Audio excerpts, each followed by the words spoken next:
এই যে গাছ পাড়া হপরি কেলা আছি, আজকে হপরি কেলা ফ্রাই করবো।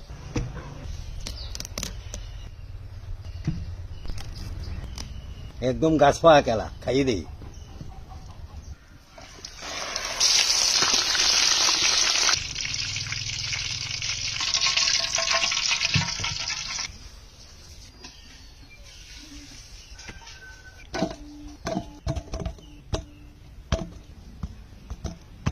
চিনি, জিরা, ময়দা, একটু আদা বাটা, নুন, এবার সবগুলো মাইখে নেবো এক লগে।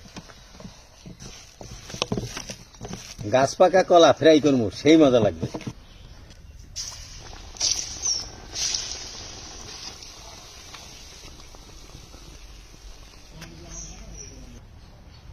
গাছ পাকা কলা ফ্রাই হয়ে গেছে, এখন একটু খাইয়ে দেখি। বিসমিল্লাহ।